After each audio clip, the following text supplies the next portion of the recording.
Welcome to day 41 of our 60 days of basic networking. Let's do this! Right, so let's continue our discussion or our lesson here sa routing fundamentals module or routing fundamental section. And on this video or on this lesson naman, ang pag-uusapan or ang tatalakayin naman natin yung tinatawag nating administrative distance or AD and yung tinatawag nating metric. Okay, so ano yung pinagkaiba nila at saan sila ginagamit in routing? Right, so are you ready for this? Let's go ahead and dive into it. Now, let's talk about the AD first or yung tinatawag nga nating administrative distance. When it comes to administrative distance, it's basically the believability of a route natin na tinatawag. Okay, so gaano what do you call this? Gaano katotoo or gaano influensive yung isang route para yun yung piliin ni router. Okay, so this is basically what we call believability. Ganda ng sulat ko. Believability of a route. Ibig sabihin, paano mo mapapaniwala si router na ikaw dapat yung piliin na best route or dapat bang ikaw yung i-install sa kanyang routing table. Okay, kasi alam naman natin, router installs the best path from a source to destination to its routing table. Kung ano yung nakikita natin sa routing table ni router by using the command show IP route, yun yung best route papuntang certain destination. Administrative distance is the believability of those routes. Still confused? Let me show you a simple analogy. Okay, let's take for example, I have a router here and then we have a destination. Sabihin na natin na ang destination network natin is 192.168.1.0/24. So, yun yung destination natin. Now, what if in this router, sabihin na natin ito si router A, meron akong tatlong routing protocol na merong routes papunta dun sa network na yon. Let's say I have a route using OSPF, EAGRP, and RIP version 2. So, alin dyan sa tatlong yan ang pipiliin ko or i-install ko sa routing table.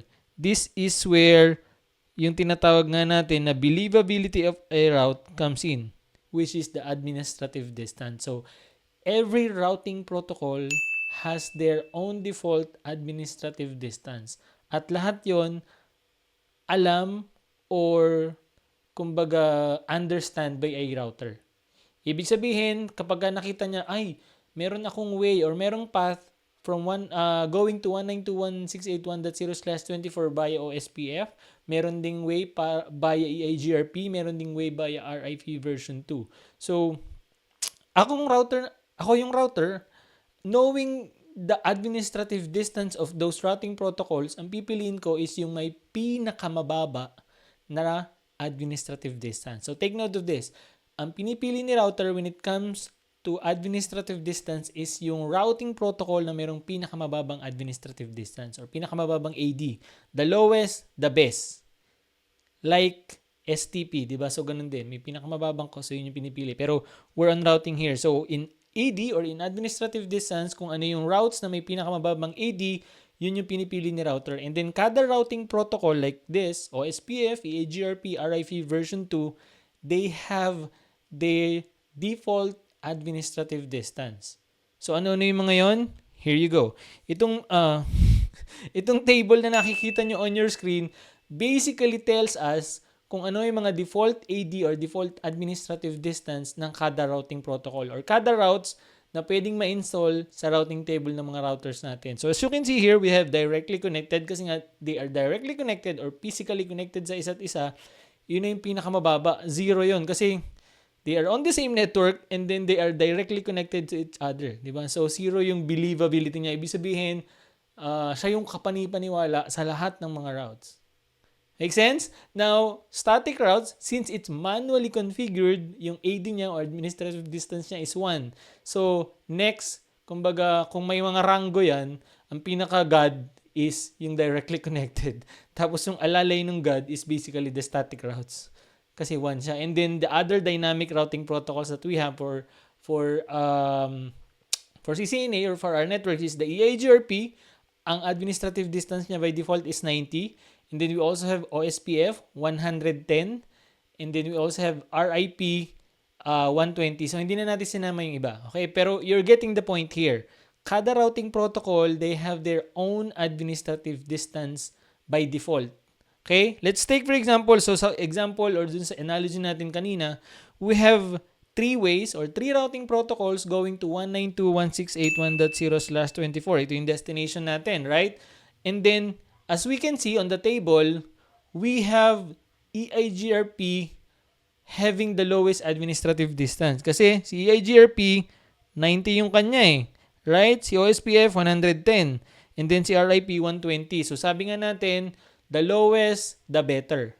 Ibig sabihin, when this happens, kung saan meron tatlong routing protocol yung router na option going to a certain destination, ang pipiliin niya is yung pinakamababa. This time, ang pipiliin niya or ang mananalo is yung tinatawag natin na EIGRP kasi nga ang administrative distance niya is 90. We're good with this? You're getting the point, di ba? So, each routing protocol has their own administrative distance. When routing decides what routes to install on its routing table, pipiliin niya yung route na may pinakamababang administrative distance. So, just in case there are multiple routes going to a certain or the same destination, ang pipiliin ni router is yung may pinakamababang AD. So, in our simple example, we have three routes or three ways kung paano makakarating sa 192.168.1.0/24 at dahil ang EIGRP ang may pinakamababang administrative distance by default, yun yung pipiliin ni router. Now, let's take for example, alisin natin yung EIGRP. Okay? So, nawala. Hindi na kami gagamit ng Cisco. Mahal kasi ang mga Cisco. So, OSPF na lang at saka RIP version 2. Same destination pa rin. Anong pipiliin ni router? If your answer RIP, mali ka. Mali. Ang sagot ay OSPF. Kasi siya yung may pinakamababang administrative distance. Ang kanya is 1110 or 110. Si RIP is 120. So, the lowest, the better. You're getting the point now.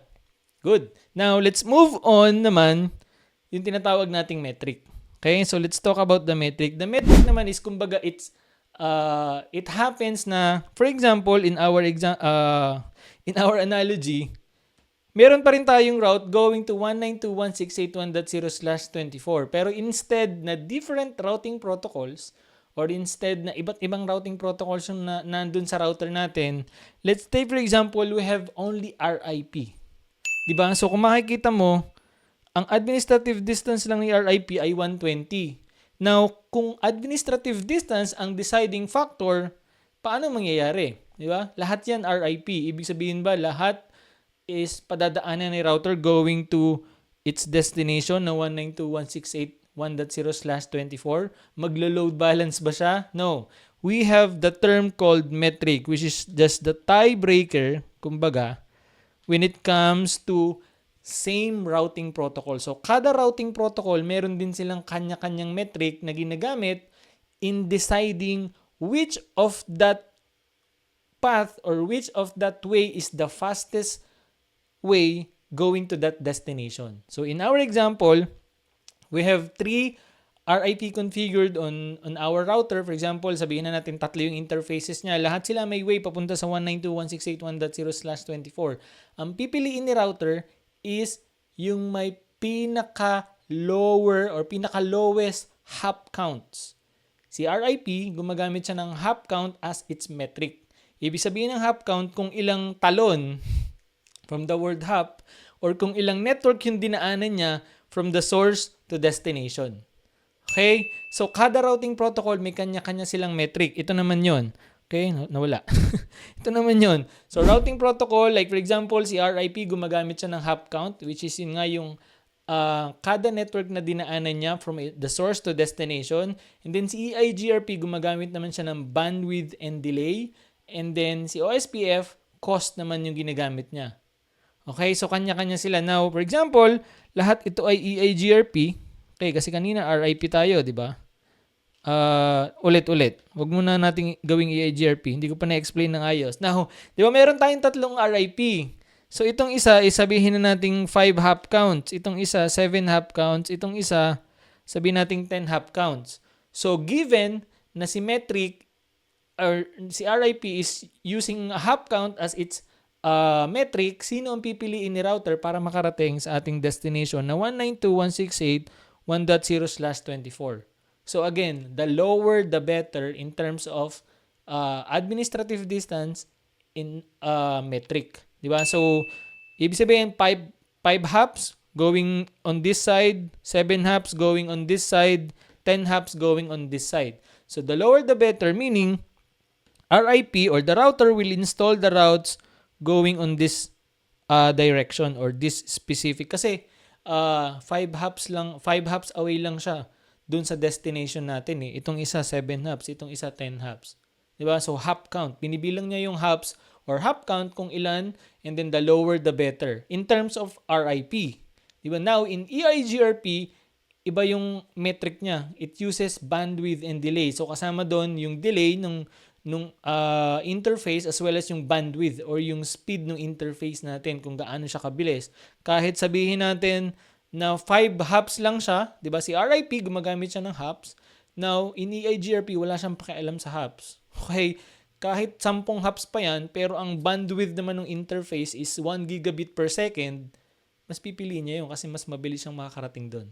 You getting the point? So sa OSPF ganun din kasi it uses cost, which is almost the same with bandwidth. So pagdating natin doon sa mismong routing protocol like OSPF, we're going to dissect or we're going to dive deep in each metric. Pero for now, we're just grounding or we're just evaluating the fundamentals or the high-level overview ng administrative distance and metrics ng mga routing protocols. So we're good na? Okay? So let's refresh again. Administrative distance, the believability of a route.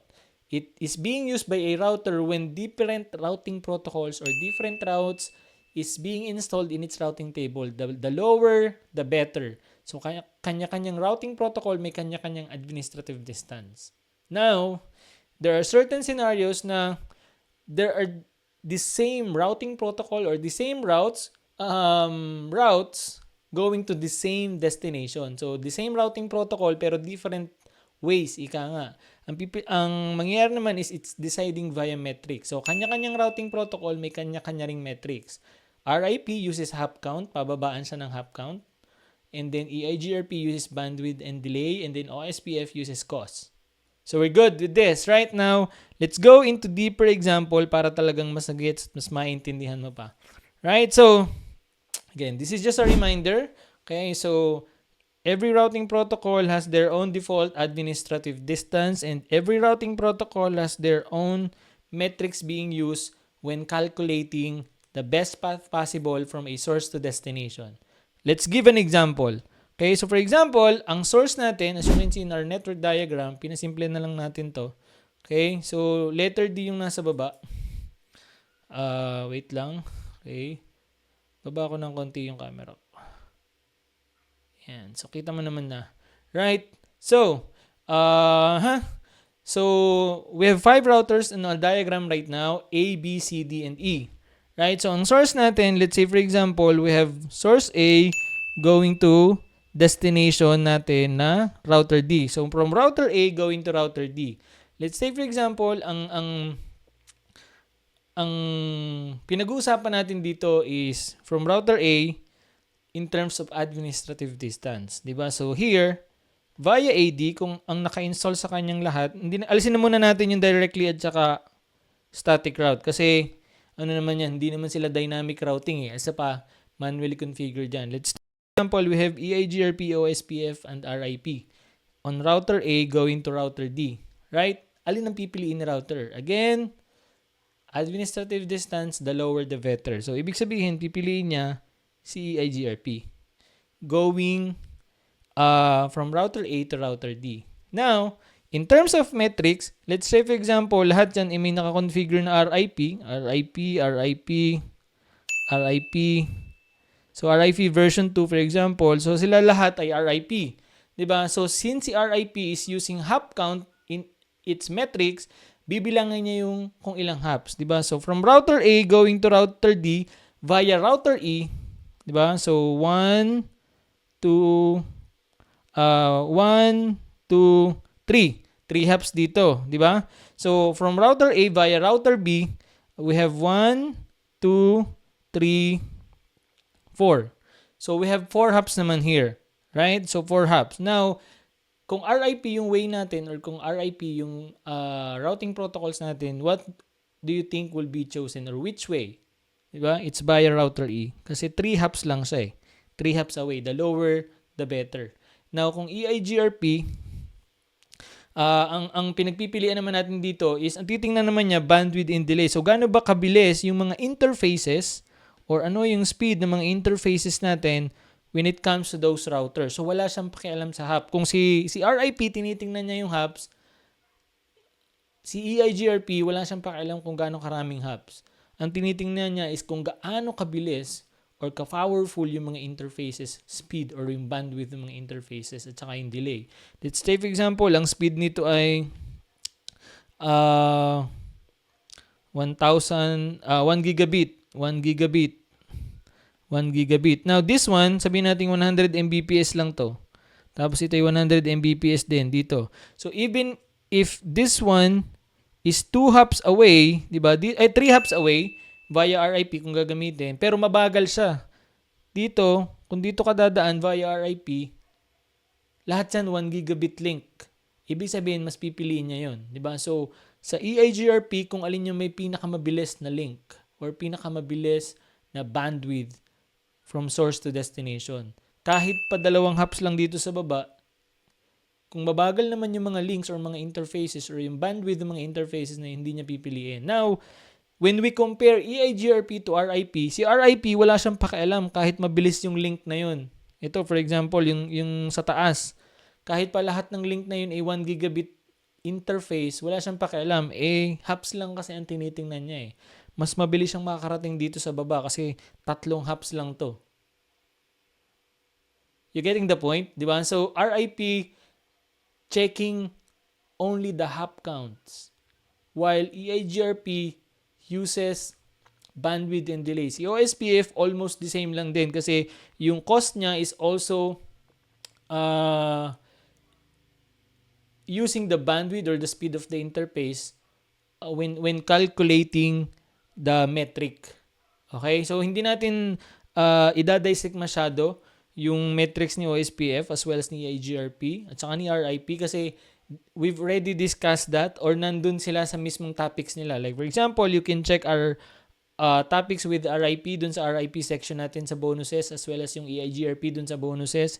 And then we're gonna have a separate discussion nga with OSPF dissecting each of the characteristics and topics na may kinalaman or related sa OSPF. Pero by showing you this example, by giving you this analogy, I hope now you understand kung paano nagde-decide yung router natin via administrative distance or metric. And then kung ano yung kahalagahan, kung ano yung silbi ng administrative distance and metric natin pagdating sa routing. Right? So, probably in the exam, you'll be given a situation like this. Like for example, 5 routers has been configured RIP version 2. Okay? From router A to router D, yun yung destination. Alin sa tingin mo or which way the router A will chooses going to the fastest to the destination, 'di ba? So, ikaw na yung magde-decide now. That's basically counting the hop counts, RIP kasi, 'di ba? Kaya naman when EIGRP, 'di ba? Ang naka-configure sa mga 'yan, alin yung may pinakamabilis na bandwidth kung saan makakarating yung traffic from source to destination. Make sense? Right? So, you have to take note pala. You have to take note that all of those settings, like for example, yung administrative distance, we can configure them or we can influence them somehow in our configuration as well as yung metrics. Lalong-lalo na yung metrics. We can configure or we can influence the metrics in our every routing protocol para ma-predict natin or malaman natin kung saan natin padadaanin yung traffic. Kasi sabi ko nga, di ba, dun sa mga naunang videos in our previous videos in this course, in real world, bihira yung gumagamit ng default. So, default AD, default metrics, default bandwidth, etc., etc. Right? So, we always customize according to our needs, according to the design of the business, and according to the most efficient and effective way kung saan pwede nating paganahin yung network natin. This is just the basic or the fundamental overview. Pero in real world, we configure everything. We influence each router kung alin yung pipiliin niyang routes at kung saan siya dadaan. Make sense? Good. Right? So I hope you pick up something on this lesson. I'm gonna cut this lesson here. I'll see you on the next one.